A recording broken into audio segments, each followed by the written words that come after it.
everyone. Good morning.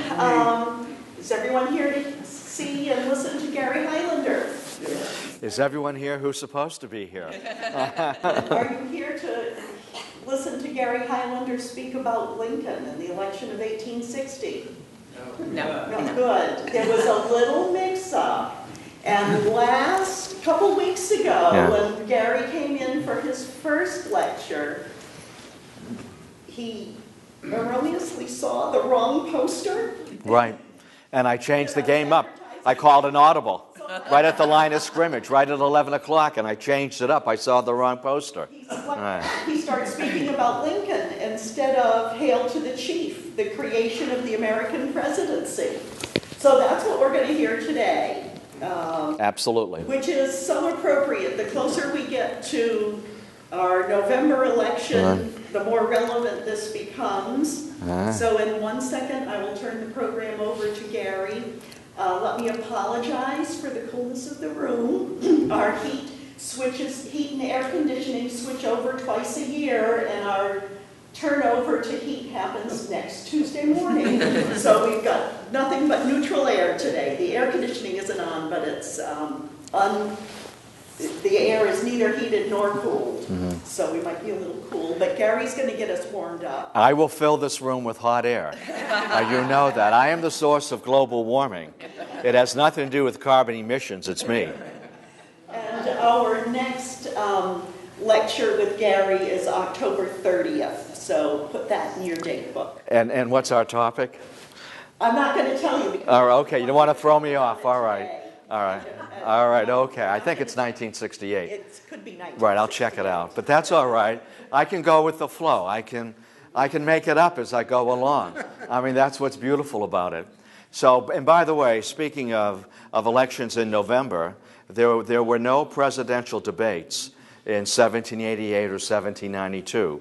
All right, this is altogether different. In fact, if running for office in general, not even the presidency, that if one were to raise one's hand and say, choose me, that's the person you don't want, because that person wanted power, that person wanted influence, and that is the person one did not want. So I'll come back to that several times as we move through the program. So what I'd like to do is, so we know we're all connected up here, that this is our document here, and it gave us our first presidential election in 1788, and it's going to work next month as well.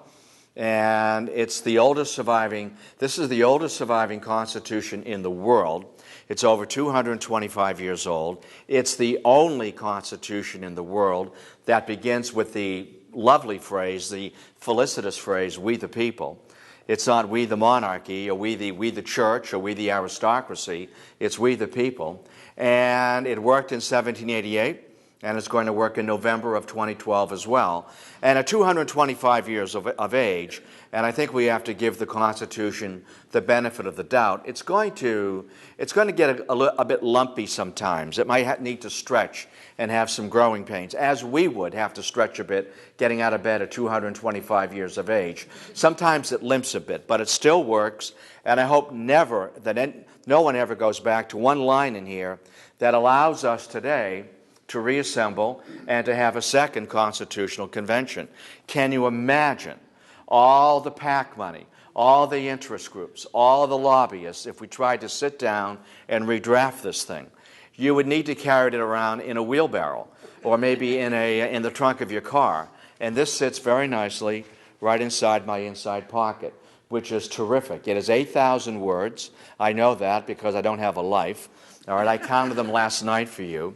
And when the delegates gathered in Philadelphia to write what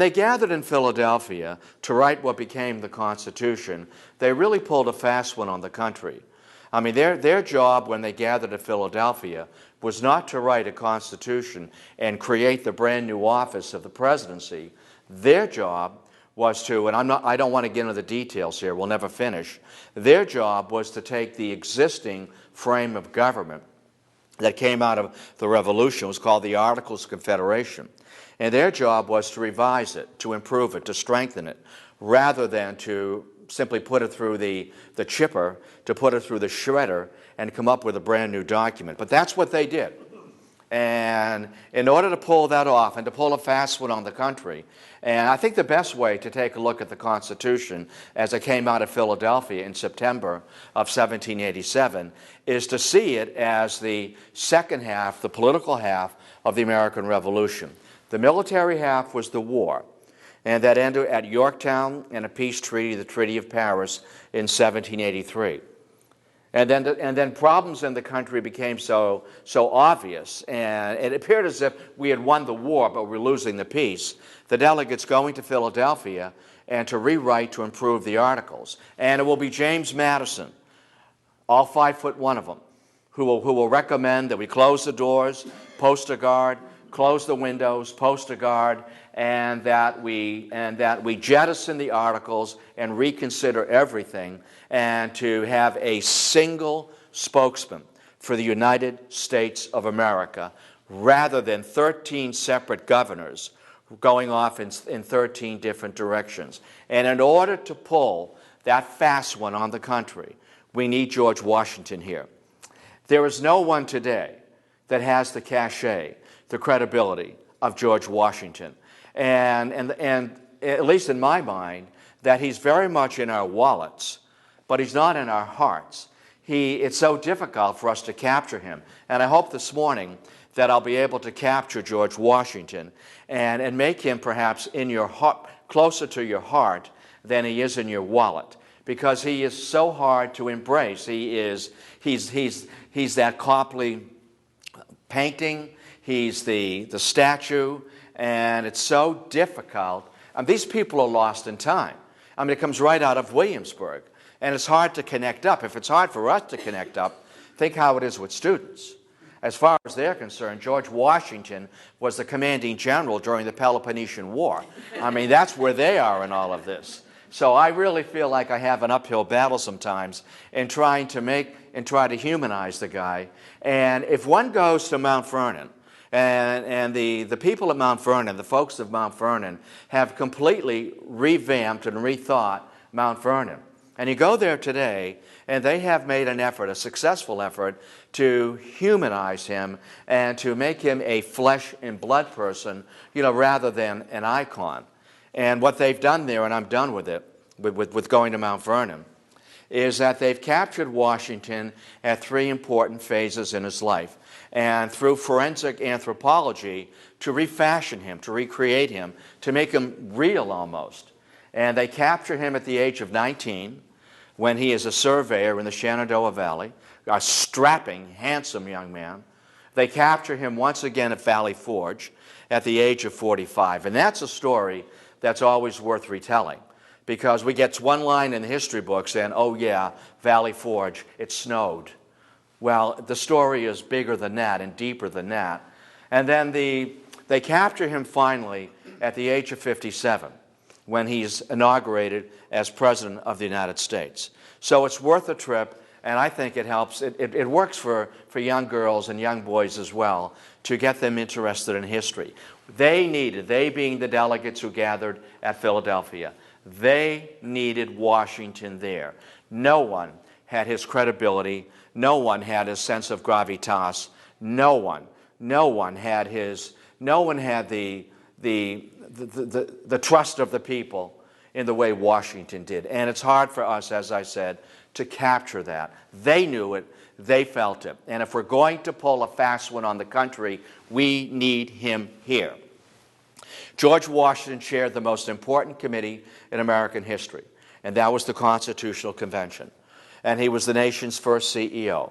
He got the country up and running, didn't he? And at the end of 8 years, and they wanted him to serve until he died in office, at the end of 8 years, he left the country intact, at peace, and prosperous.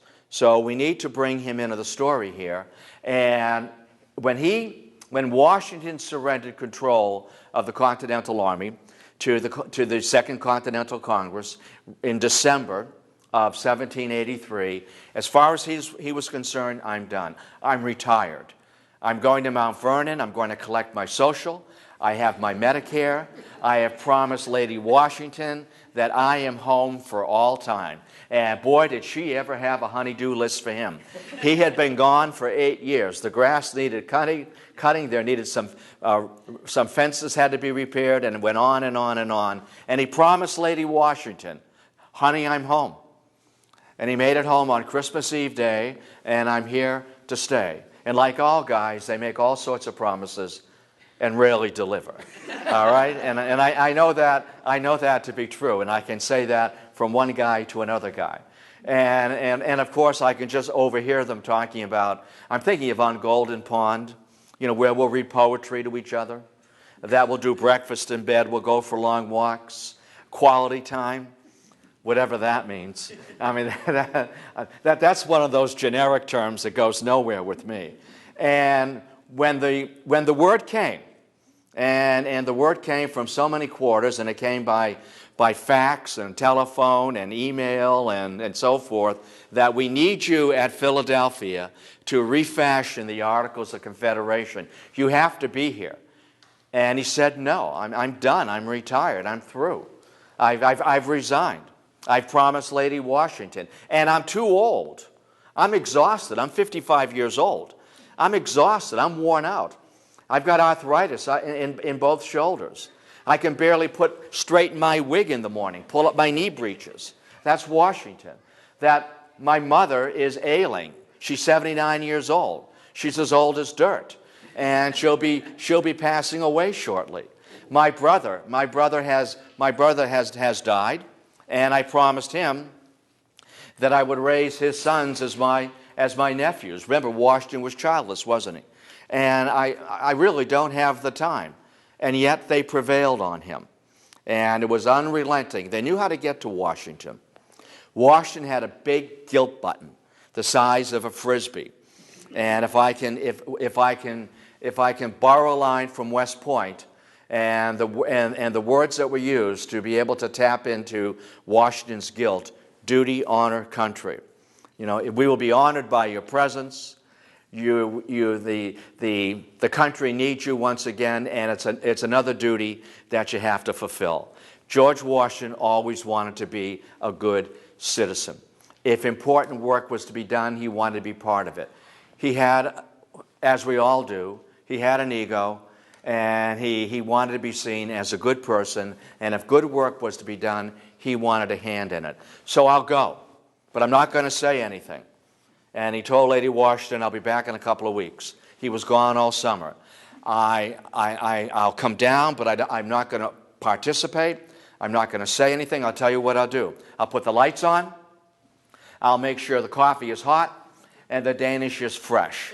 All right, James Madison is heading up the Virginia delegation, and it is on his watch that this convention will meet. And that's a story all by itself, to talk about the convention and the construction of Articles 1, 2, and 3, the Congress, the executive, and the judicial branch. By the way, the Supreme Court opened up on Monday, didn't they? Mm-hmm. I thought that was the job I wanted. That I sent in my resume for Elena Kagan's job, and I never got a response. And I sent in the long form. And the reason I knew I was qualified for that, if you read the Constitution, and I know some of you have, that there are no qualifications whatsoever to sit on the Supreme Court. Nothing. It doesn't even talk about being an attorney. It assumes you're sentient and you're breathing. There are absolutely no qualifications, which means that I'm fully qualified. And I sent my resume in, and I never received the courtesy of a response. So I'm still annoyed over that. And what I can imagine myself being robed, and you step out behind the curtains. I like that miracle, mystery, and authority. As they gathered in Philadelphia, they knew they needed a single spokesman. We can't have 13 governors saying and doing 13 different things. And everyone knew it was going to be Washington. And he kept his head down. He avoided eye contact. I don't want to go there. Duty, honor, country. And let's look at 4 pieces here that were part of creating the office of the presidency. And I'll close. I'll save the Electoral College, and then we'll get to Washington's first and second term in a general sense as well. They all knew it was the guy in the corner, and he knew they were looking at him. And I can just see the delegates sitting at the table, those who were drafting Article 2, and drafting and thinking about the number of powers, the extent of the power, executive power, presidential power in the office of the presidency, and writing down one and another and looking up and saying, we can trust him with that one. You bet we can trust him with that one, that he will set an excellent example. I mean, here's a man who could have proclaimed himself King of the United States, monarch of the United States, and resigned and surrendered control of the army to go home, like Cincinnatus from Rome and returning home to his farm, Cincinnatus to his plow. He's our guy, and we can give him one power after another, after another, after another. The only power not given to the president, and I'm sure Richard Nixon was combed through the Constitution to find if it were there, the president may not pardon himself.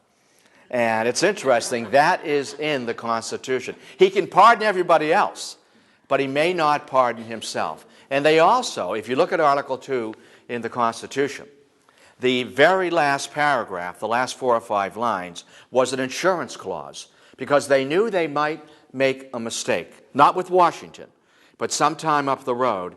And there is language for impeachment. And it wasn't as if they needed to include that language because they needed to write 8,000 words. And the teacher would count every word. You know, sometimes, remember in school, you had to write a 200-word essay or a 500-word essay, and you counted up, and you were calling your friends, is the a word?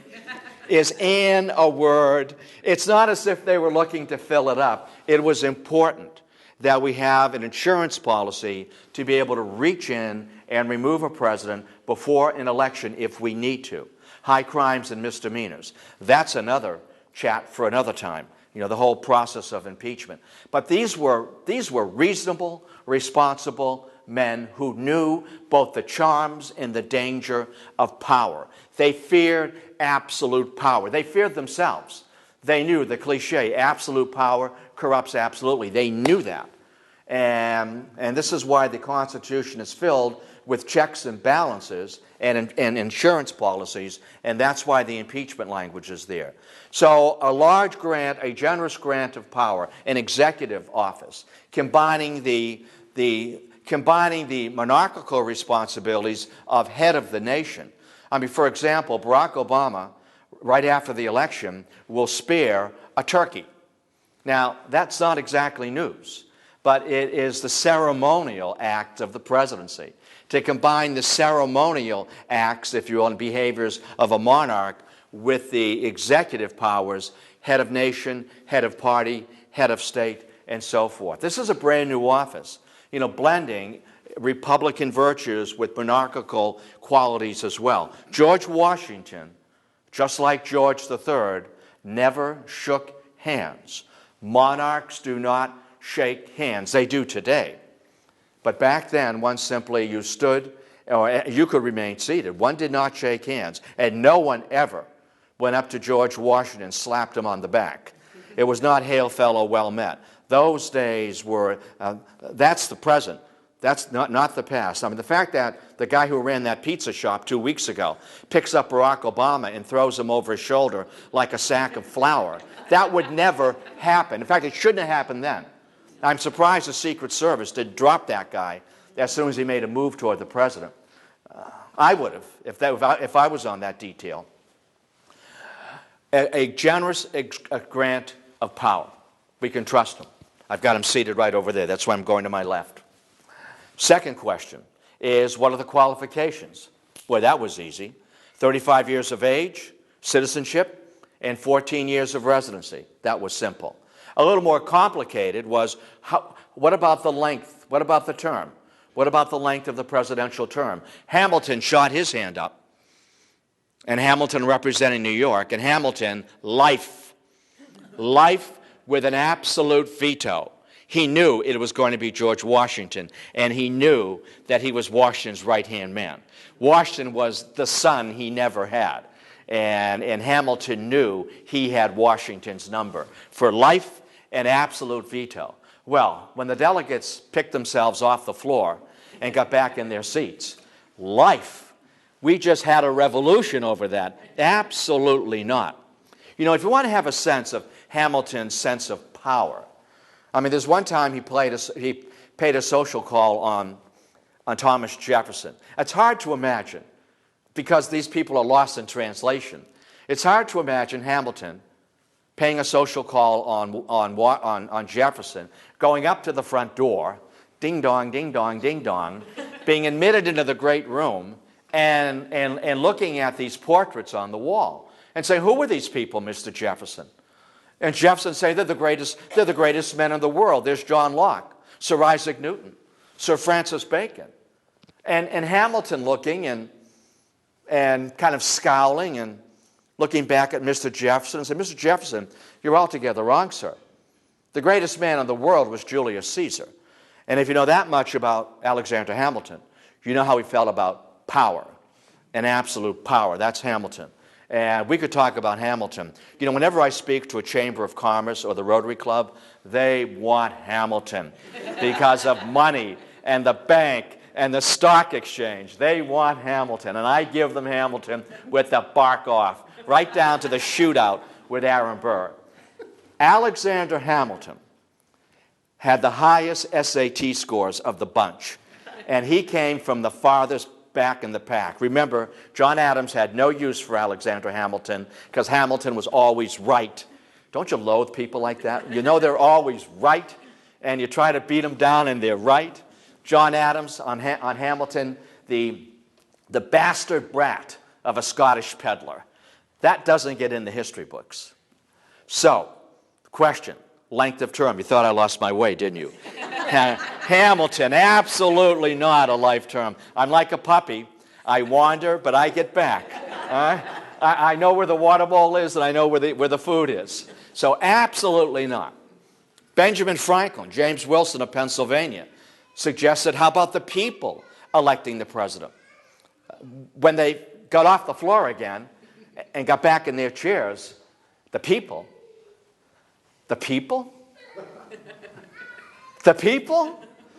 those people out there on the streets of Philadelphia, the butcher, the baker, the candlestick maker, those people?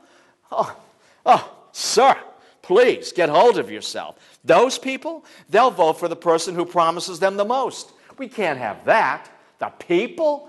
Oh, God forbid. I mean, we have to talk about the people, but we really don't mean it. I mean, they don't know anything. We know what's best for the people. Ask Mr. Hamilton. Ask Mr. Adams as well. Some people suggest, well, how about this? How about we have the governors elect a president from among themselves? Well, that got quashed. Well, how about this? When the Congress meets, Congress will choose from themselves a president and a vice president. Well, that got quashed. And they came up with this clunky Electoral College. And let me just take a moment and model for you how the Electoral College was designed to work in 1788 and how it does not work the same way in 2012. We could spend a whole hour on that, but I'll be brief. I want to be able to get to Washington as well. The way the delegates at Philadelphia, when they drafted the Constitution, imagined the Electoral College to work was this way, that the state legislature, and I'll use Massachusetts as an example. Massachusetts in 1788 had 10 electoral votes. Tonight, or not tonight, but we have 11 now. So in 1788, it was 10 electoral votes.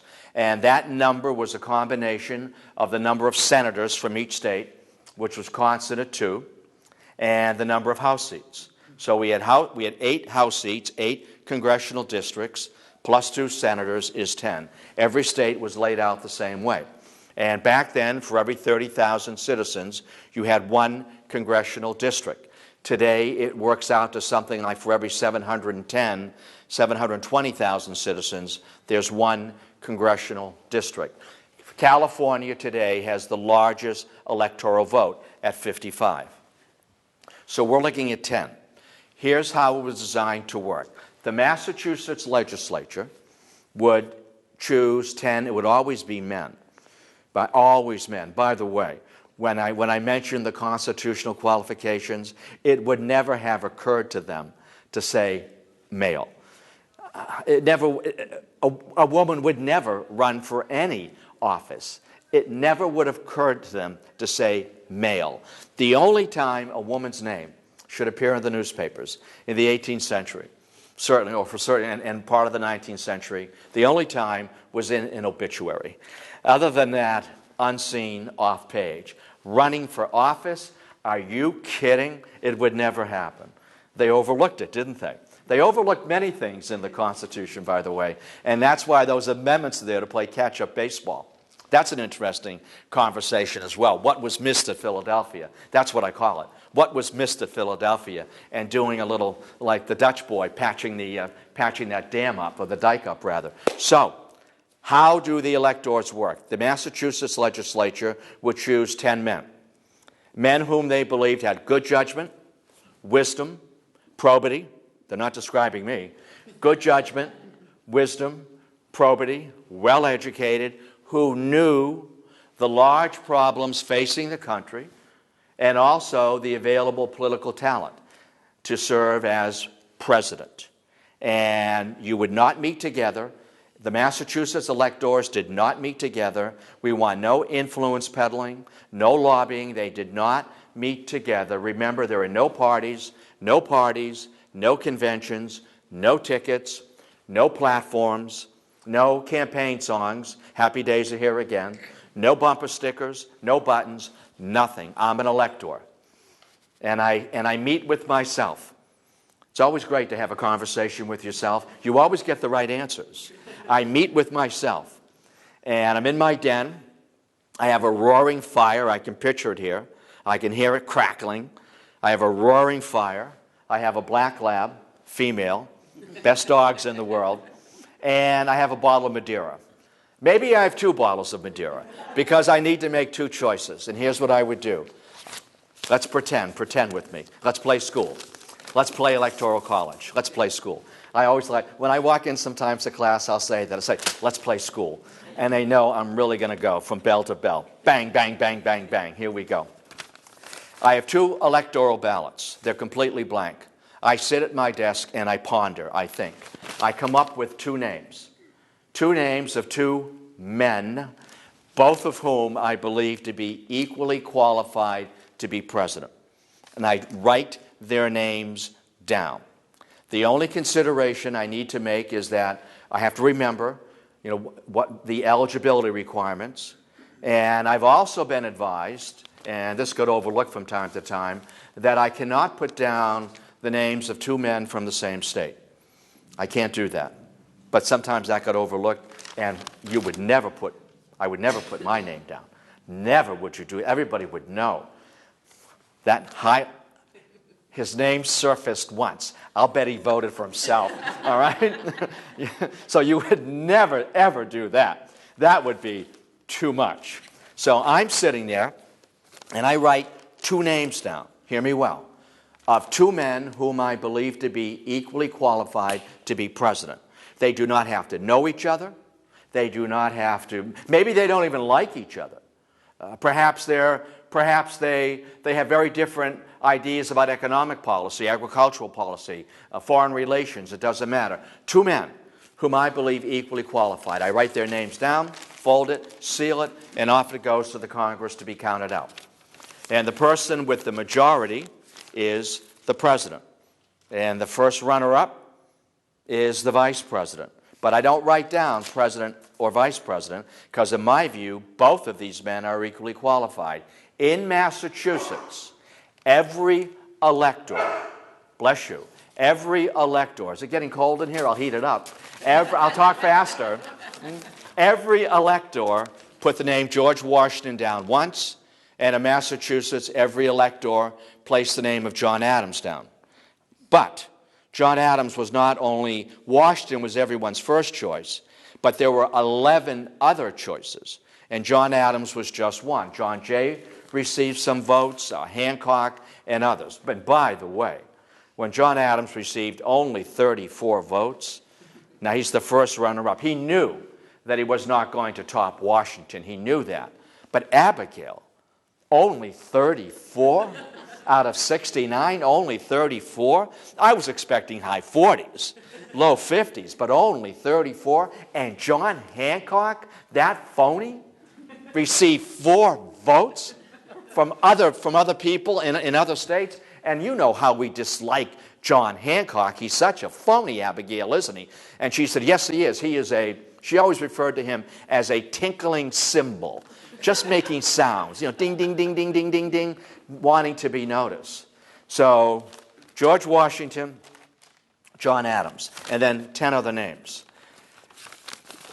And I'll just be brief here, that when the delegates wrote the Electoral College the way it was designed to write, they believed that once Washington was no longer there, was out of the picture, everybody's first choice, that there would be so many names that no one would get a majority.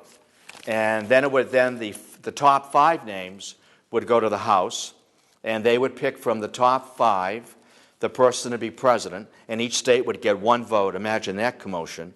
And then with the 3 leftovers, that they would choose the vice president from those who were once we've got top 5, pick 1. We've got 3 leftovers, and pick a vice president out of that.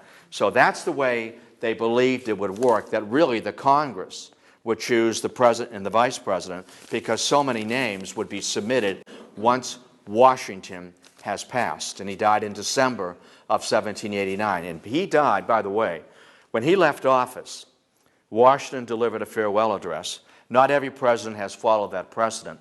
But in that farewell address, he mentioned a number of concerns that he had. And for us this morning, based on what we're talking about, his concern was, I see political parties surfacing. Avoid them. Avoid them. Don't go there. They're divisive. They're partisan. They're factions. Nothing will get done with political parties. Washington, he may have been naive, said, think in terms of an American character. What's good for the country? And I remember him saying to me, Gary, I've just left office. And things have gotten so bad so quickly that one could take a Liberty poll, dress it up, call it a Son of Liberty, and get it elected. I've just left, and bang, political parties are there. And John Adams is part of that. But it's only natural that people tend to come together and share political beliefs and line up politically and socially and economically with people who think the same way they do. But that's not what they saw. 2 names. And after Washington, there'll be 22 names, 100 names. And then we choose from the top 5 finishers. Washington does not want the job. I'm retired. I'm collecting. I'm old. I've got arthritis. I can barely get my wig on straight in the morning. And make sure that I get it properly. I get a proper dollop of paste to keep it in place. I mean, that was the problem. You had to, particularly if you were bald, to keep it in place. I mean, oftentimes, it must have been funny. It happened to John Adams a few times. You'd be talking and really gesturing, and the room would get hot, and the hair would fall down right over his eyes. Now, that really hurts your credibility. When you're saying, and 1 more point, boom, right?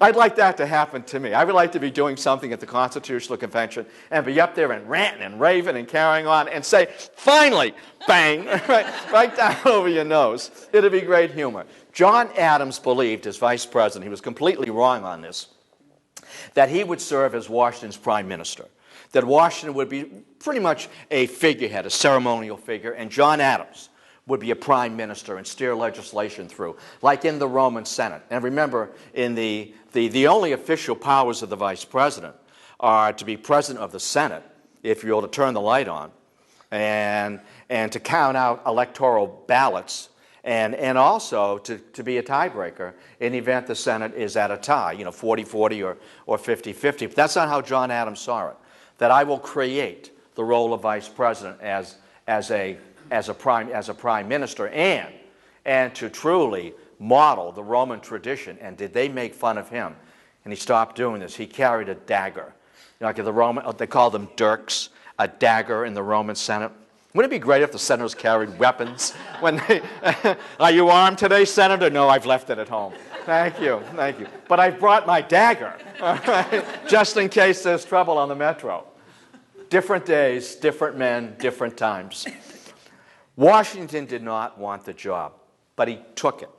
When they were all done, and the final perfect copy of the Constitution was written, and they had a committee on style. They had a committee on postponed matters. If something were too heated, we'll put it over there and think about it later on. For example, the length of term, just to come back for a minute. Until the last week of September, when they finally went to the final perfect copy of the Constitution and adjourned for dinner, the breakup party, the president was to be elected for 1 7-year term. 1 7-year term. And they revisited that in the Committee on Revision, and it was 1 4-year term with unlimited re-election. And they had a Committee on Revision, a Committee on Postponed Matters, and a Committee on Style. And it's a Committee on Style that puts the sections of the Constitution together, and that just sweet. It's almost, one can almost put it to a tune, that sweet preamble. And it, beginning with "We the people," in order to form a more perfect union, the introduction, and in the working copy of the Constitution, it was "We the states," and they listed all the states who were present. Rhode Island didn't send anyone; they liked things just the way they were, out of control, And in that Committee of Style, think Buddy Cianci there. In that committee of style, to compress it into something far more felicitous, we the people, we the people. It just rings, doesn't it? And Washington, can you imagine the conversation? They met at the City Tavern. Breakup dinner was on the taxpayers, I'm sure. And of course, they knew what they had done was illegal. They had not asked permission to redraft the Articles of Confederation, to scrap them altogether. And I can imagine the guy sitting down and talking and saying, how are we going to present this? We haven't asked permission. We were tasked to do one thing and did another. We've been gone all summer. We've never been in touch. We've never asked permission. And now we're going to pull a rabbit out of a hat, the Constitution. What do you think should be our talking points? All right, so, and Washington saying, you think you got trouble. You think you got trouble. I have to go home and tell my wife, right, that I've accepted the presidency. And I told her I'd be gone for a couple of weeks, and here it is September, and I have to go home and tell her that I've accepted the job. I can imagine the conversation, can't you? Him finally showing up at Mount Vernon, and she's standing in the doorway. Can't you see, Martha? That foot going, bang, bang, bang. Well, Mr. Washington, what do you have to say for yourself? You've been gone all summer. Not a phone call, not a text, not even a card. You've been gone all summer. It's about time you're back. I'm angry with you. And he said, I'm sure he's thinking, where does she hear this one? I'm sorry I didn't write. I'm sorry I was gone. But before I bring my bags in, just in case I'm still welcome, I've got good news and bad news. Whenever somebody says to me, I've got good news and bad news, I want the bad news first. I want to blow my stack. I want the bad news first. Don't try to sweet talk me. I've got good news and bad news. I've accepted the presidency. What?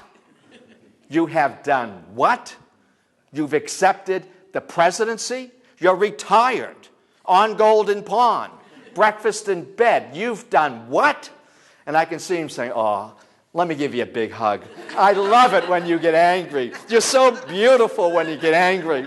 And can't you say, don't you come near me, Mr. Ward. Don't you pull that on me. Don't sweet talk. You get away from me. You've done what?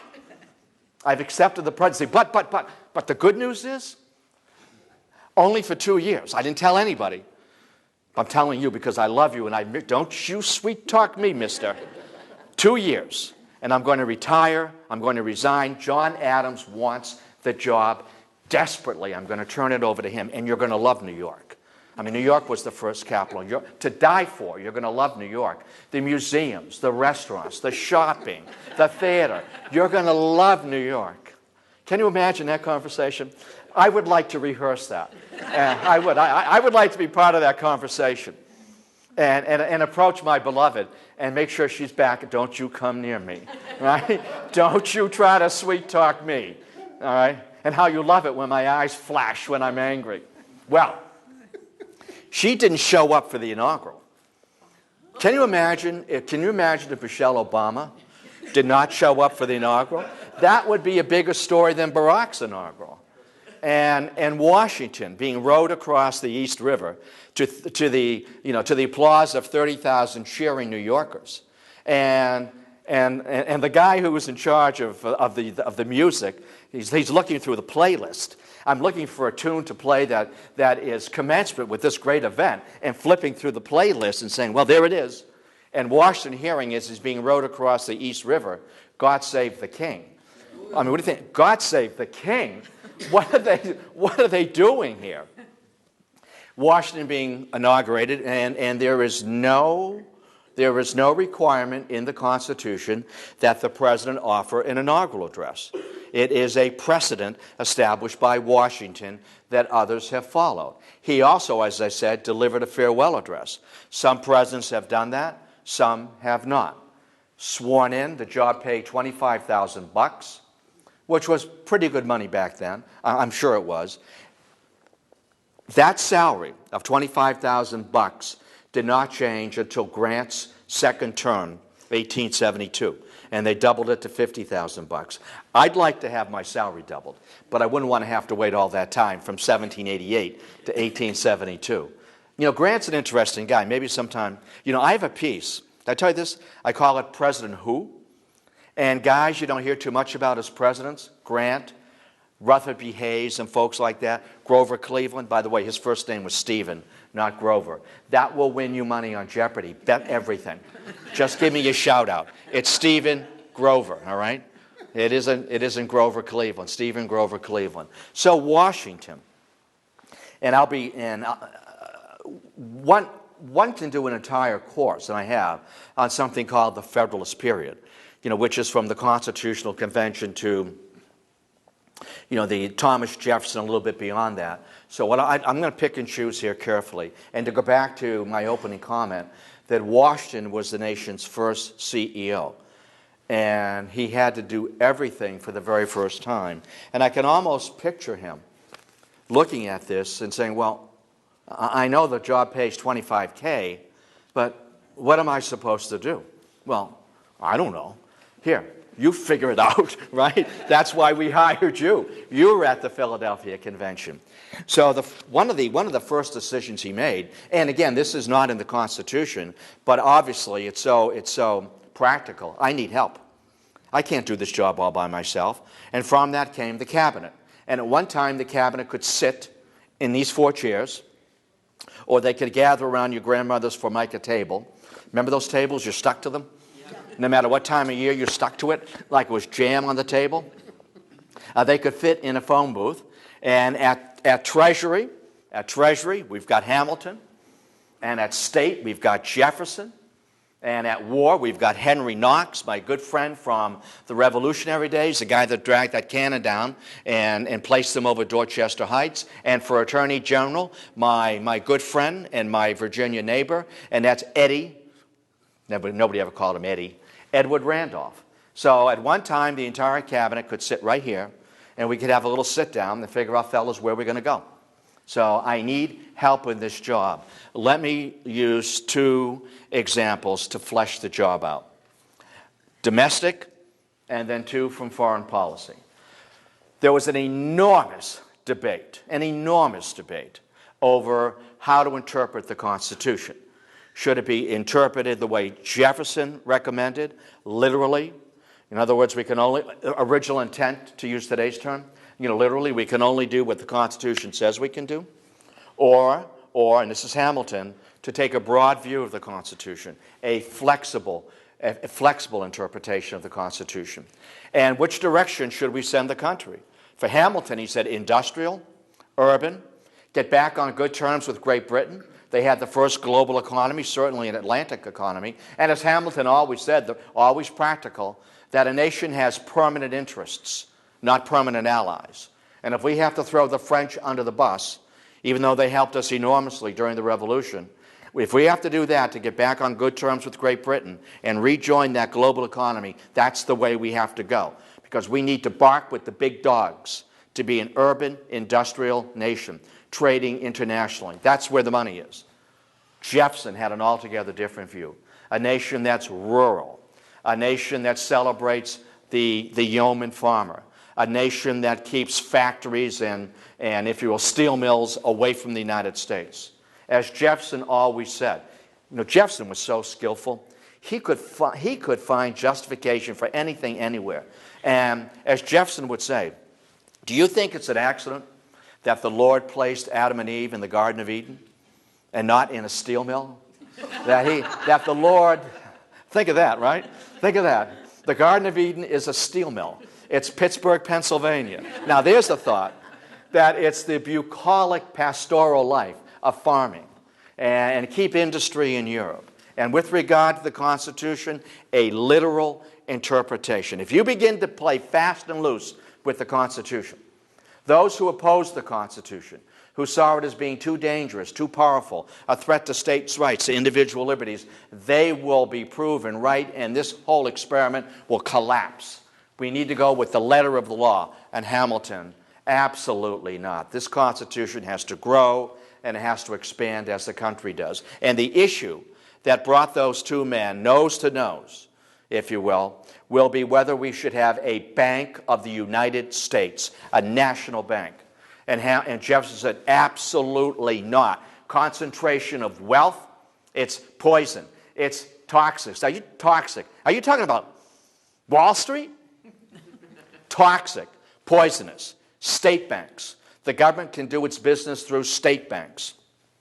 Bank of Philadelphia, Bank of New York, and so forth. And Hamilton making the case, absolutely not. If we have a national country, we need to have a national bank rather than working through state banks. It's too confusing. Who can keep all those statements in place? Who can balance all of those books? One central bank. Mr. Hamilton, there is no language in the Constitution that permits a central bank. Oh, yes, there is.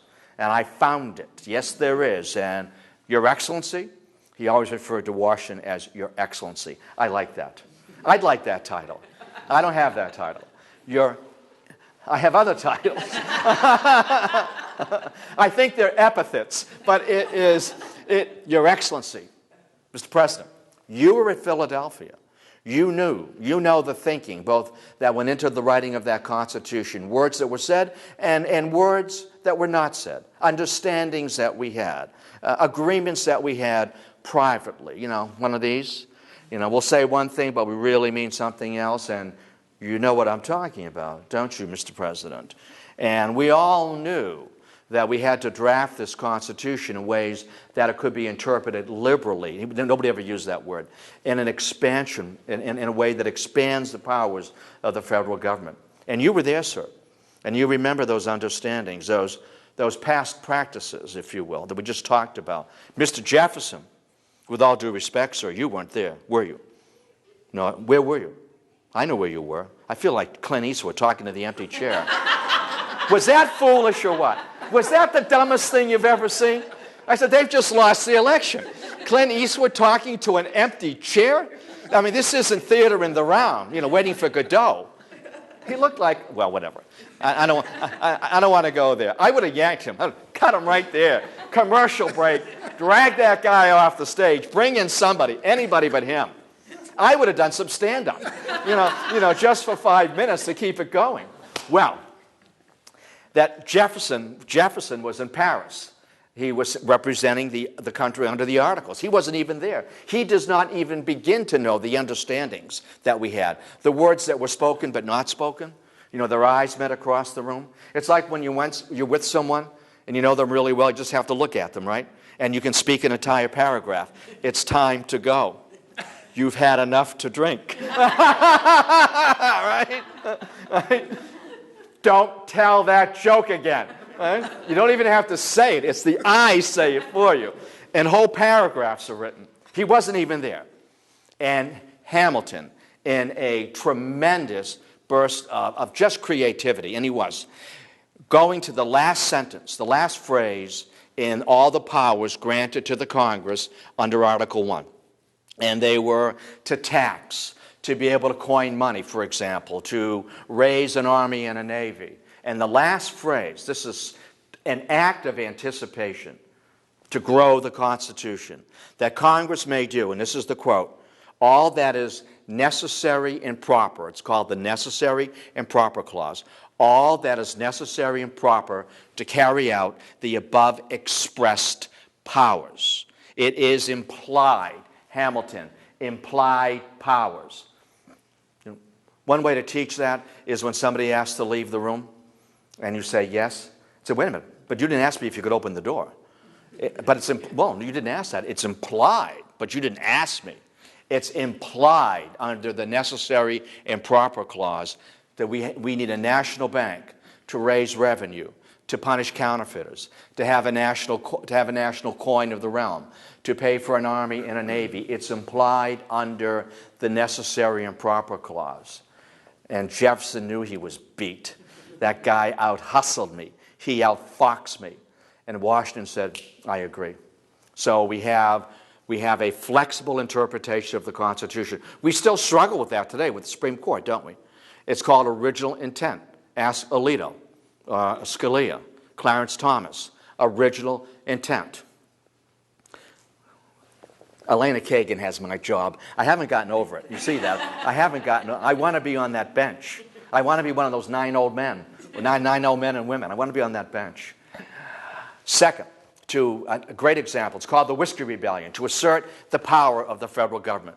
Hamilton, we need taxes. We need to raise money. We're not getting enough money with simply land taxes. We need to tax alcohol, whiskey. This is a hard-drinking country. And those farmers out in western Pennsylvania, we want to tax their liquor. And we can raise money so we can build that army and navy. And Hamilton, and they passed the whiskey tax. And Hamilton's revenue agents went out there to collect it. And they knew they were coming. And Chandler and Zachariah and Peter and Ebenezer were waiting for them. And they got their muskets out. Here they come, boys. Here they come. Here they come. We're going to send those New Yorkers a lesson. We're going to send them a message. We're not paying taxes. This rebellion was over taxes. Here they come. I'm going to shoot that guy's hat off. All right? So they, boom, boom, boom. These guys all ran. And they ran back to Hamilton. They fired at us. They shot at us. They wouldn't pay their taxes. Hamilton, this is wonderful. This is one. Are you sure they were shooting at you? Are you sure? Yes, sir. Here's my hat. It's got a hole in it. This is great news. Bang, over to Washington. Sir, the authority of your administration, Your Excellency, the authority of this new government is being challenged by rebels in western Pennsylvania. There is rebellion afoot in the land. And I'm sure Washington, Alex, you always call him Alex. Oh, I never wanted this job in the first place. Oh, I'm sure you have a plan. I do, sir. I have a plan. Where is your uniform? I think it's in the closet. Sir, we are going to ride together. There is rebellion in the land against your power, against your authority. And we're going to ride together like we did in the Revolution. And I can see Hamilton going to the closet, getting out the coat. Sir, the general's jacket. Oh, you're too much, sir, please. The general's jacket. You need to set an example here. And I one arm in, the other arm in. I can see Hamilton. Sir, you have put on a little weight since you have put on a little weight since we last rode together. And this is the only time in American history that the commander-in-chief has accompanied the army into the field. It would be as if George Bush was parachuting, into Iraq, which he should have. All right? The only time, that's an editorial comment. All right? The only time that the president has accompanied the army in the field as leading from the front as commander-in-chief. And can you imagine, here these guys, here they come again, boys. Here they come again, Ebenezer and Peter and Aziz. Here they come again. I see the dust of the cloud dust, and oh my God, it's General Washington with 12,000 men. Run for your lives. And breaking news, at 11 o'clock, the breaking news was traitors arrested, thrown in jail to be tried for treason and hanged. Nothing like that happened. They all ran out the back door. Washington says, you get. You're going to obey the law? Yes, sir. Yes, sir. And you get. Yes, sir. Yes, sir. You get. He had the headline. Wow, what a government. We can pass law and we can make it stick. Foreign policy. See, history books don't present it that way, do they? That's why young girls and young boys hate history. It's just boring stuff. These are dead old men, and they've been dead forever. All of the stuff belongs in the Peloponnesian War. It's our history. It's only 200 years old. We're a young nation with a young history. We have to crack the British market. And of course, I'm sure you have a plan, Alex. I do. John Jay, who was Supreme Court Chief Justice. It's hard to imagine this. John Jay quit eventually as Supreme Court Chief Justice. There was no work. It was the first no-show job in American history to get paid for doing nothing. There were no appeals. There was no court system yet. There were no appeals working yet. So John Jay, who was a talented attorney, Washington, well, I got to get a day's pay out of him. So Jay goes to Great Britain, and from that will come the Jay Treaty. Remember, a nation has permanent interests, not permanent allies. And the Brits have gotten over their loss, sort of. And the Brits are willing to talk. We'll trade with you. I know we cut you out. Hope that you would choke on your freedom. We'll trade with you. But the quid pro quo, or the quid of the pro quo, is you need to break off your military alliance with France, the alliance that carried you through the Revolution. If you do that and throw the French under the bus, we'll tie you back into the global economy. And that is the deal. Wow, was that ever controversial? And that decision helped to bring about also the formation of political parties. Many, Jefferson and Madison being one, that the French, we owe the French. Without them, we lose. Without them, maybe the American Revolution peters out into a negotiated peace. Well, the French didn't take that too well. And that began what John Adams had to deal with, and that was the seizure of American vessels by French vessels, and that was called the Quasi-War. But we need to get back on good terms with Great Britain. We are not in the Garden of Eden. This is Detroit, General Motors. All right, this is Carnegie Steel. This is the Union Pacific Railroad. This isn't. We don't need more farmers. We need bankers and merchants and tradesmen. We don't need farmers. We got enough farmers in the country. The Mississippi River. Spain still controlled the Mississippi River. It's hard to believe that Spanish warships still plied their way along the Mississippi River. And what they would do, the Spanish, is from time to time they would shut down New Orleans and not allow American traders to use New Orleans as they floated their goods down the Mississippi River, offloaded them, and then put them on ships to trade along the eastern seaboard or into the global economy of Great Britain. We need New Orleans. And Thomas Pinckney is sent to Madrid, and out of that comes the Pinckney Treaty. We need New Orleans. It's called the right of deposit. It's a homely term. The right to be able to deposit our farm goods and meat products at New Orleans and then transport them up the eastern seaboard or across the global economy. And of course, the Spanish knew, and this was always implied, we're going to take what you won't give us.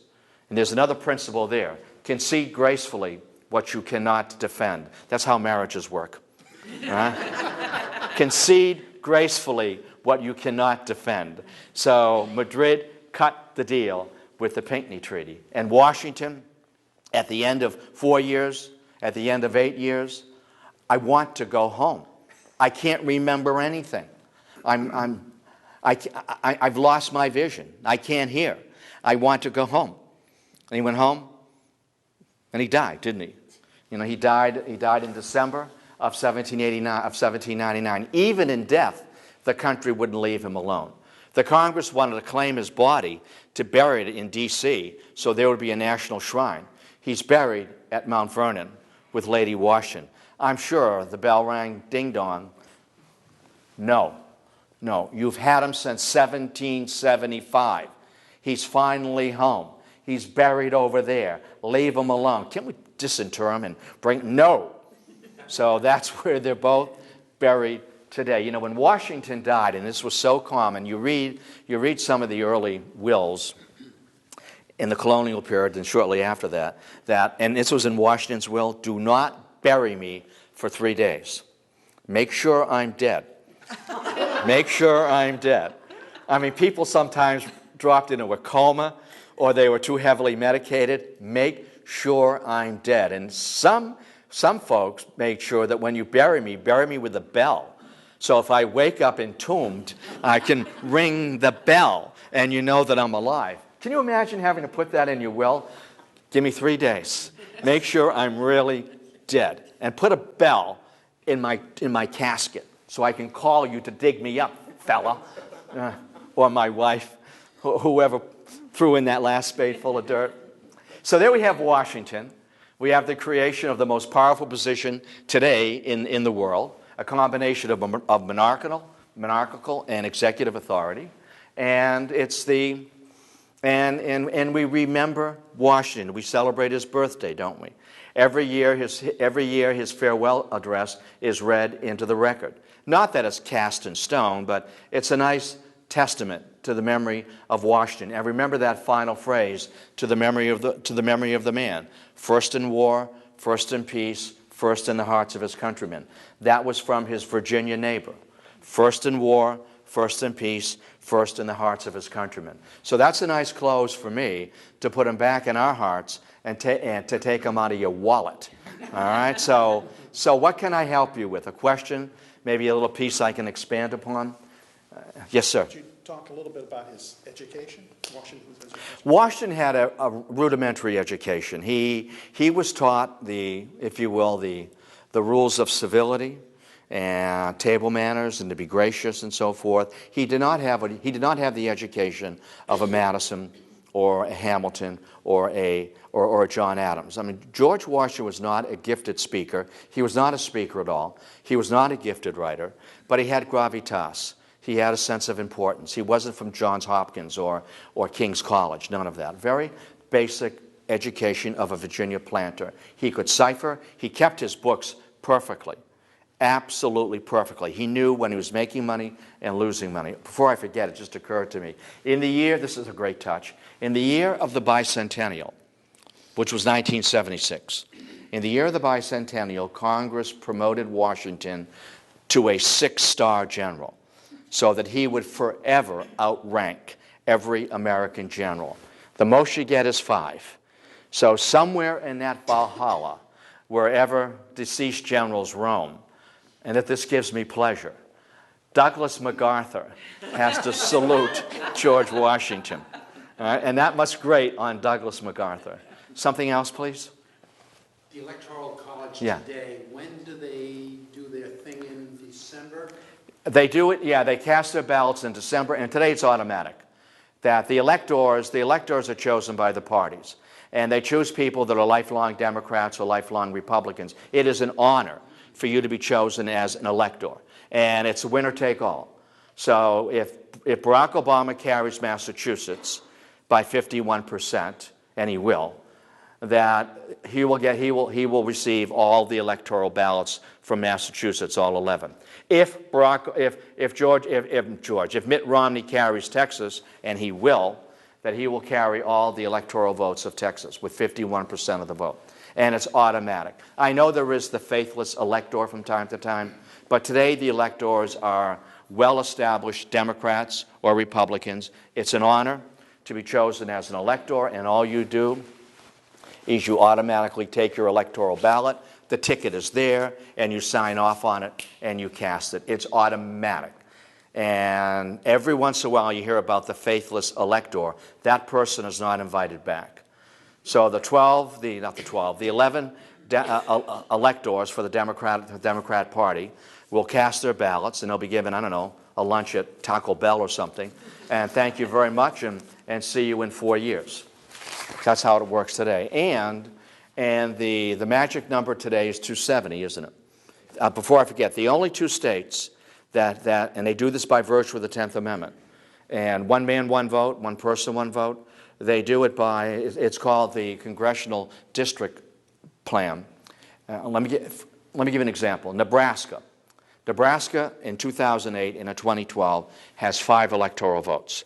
The state of Nebraska, in an effort to be democratic, lowercase d, has said, all right, Nebraska has 5 electoral votes, 2 of which are because we have 2 senators, as every state does, and we have 3 congressional districts. The person who carries the congressional district will get that electoral vote. Does that make sense? And whomever carries the popular vote in the state will get the 2 electoral votes represented by the Senate. In 2008, McCain carried Nebraska 4-1. He captured 2 of the congressional districts, captured the popular vote, so he got the 2 electoral votes represented by the Senate. Barack Obama captured 1 congressional district, and he got 1 electoral vote. Maine has the very same sense of proportional representation. In 2008, Barack Obama carried Maine. He ran the table. Alabama today, this morning, or this year, has been considering going to that process. Massachusetts has made no effort. The magic number is 270, isn't it? Sir, and then I got you. My quick question was, how did George Washington end up as commander-in-chief of the Army in the Revolution over somebody else? Oh, at the Second Continental Congress, he showed up in his uniform. He made his commitment by showing up in his light blue uniform. He was the only one with any experience because he had served not too well in the French and Indian War. I mean, he got run out of the Ohio Valley. He was the best we had. And he wasn't a first-round draft pick, but he was the best we had. Coach, send me in. And to show that he was ready to go, he wore his dress uniform, and he's the guy. And we can go on forever on this. When the Massachusetts delegation showed up in Philadelphia, they wanted to make sure the Virginians were with them because we're not going anywhere without Virginia. And one way to cement that would be to bring George Washington in as commander-in-chief. So John Adams will place George Washington's name in nomination on the floor. Samuel Adams will second it, and it carries. Isn't that great? The 2 Adams are sitting down. Now look, Sam, get it right. I'm going to make the motion. You second it, and it's going to carry. Just make sure we got the votes. It's all about it's like being at town meeting. Make sure you got the votes. And if the buses are leaving, call for an early vote. Get the vote and spread your speakers out. I love town meeting. Getting up and getting to the microphone. I can get so worked up. And my wig falls down. And then you lose all credibility. Please. Why is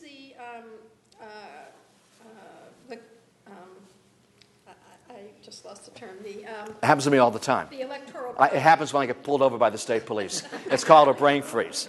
And then, you know what I do? And they let me go. I just wave this at them, and I'll say, "Go, move along, move along." Move along. Why is the Electoral College still around today? You know what? For my money, we should abolish it. It would take a constitutional amendment, go with the popular vote. But the smaller states would be completely ignored in all of this. There'd be no money spent, no time, and also the Republican Party would have a tough time. They can win with the Electoral College more than they can win with the popular vote. It's possible to win the popular vote and lose in the Electoral College. It's happened 4 or 5 times. And it benefits the Republican Party. Their argument is it spreads the election around all the states. There's money, we pay attention to everybody. It is, do you know that you can, this would never happen, it is, but technically it can. It's highly improbable that of the 50 states, if you carry, hear me, if you carry the right 11 states, you got 270 right on the money. And you can ignore the other 39. But it's hard to believe that you're going to carry California, Texas, Florida, and Michigan or Pennsylvania without appealing to the rest of the country. If you've got those 11, you're home all the way. Watch in November. I'll see you before them. Ohio is going to come in early. No Republican has ever captured the presidency without Ohio. That's why they're spending so much time and money and interest there. If Ohio comes in with Obama, the election's over. If Virginia comes in Democratic, it's done. Florida, forget it. All right, so what, I mean, it's Florida, Ohio, and keep an eye on Virginia. If they go for the Democratic Party, if they go for Barack Obama, it's over. It'll be an early night. It'll be a landslide. It'll be a huge victory in the Electoral College. The popular vote will be closer, but it'll be a huge victory. And I'm not predicting because I'm announcing my candidacy this morning. All right? I want to be everybody's write-in. It's going to be tough. It's going to be tough in 3 weeks to pull this off. Instead of the Supreme Court? You know what? I'll appoint myself. There you go. How about that? I'll nominate myself to the Supreme Court, and I'll go in and defend myself. Now, wouldn't that be interesting if the president nominated himself? One could do that and step aside for his VP. And with the 25th Amendment, the new VP would appoint his own VP, and I step aside so I can sit on the Supreme Court. Wow, that'd be a story, wouldn't it? That's my next political thriller. All right? I'll start working on the manuscript. May I present here for the first time? Okay. I'm going to leave. I'll see you later. Okay. I'll see you in October 30th. And by then we'll know which way it's going by October 30th. And I don't want anybody showing up with costumes on. All right? That'll throw me. Unless you have a wig that's over your nose. All right? Then you're okay. All right? That'll be fun. Now I'm going to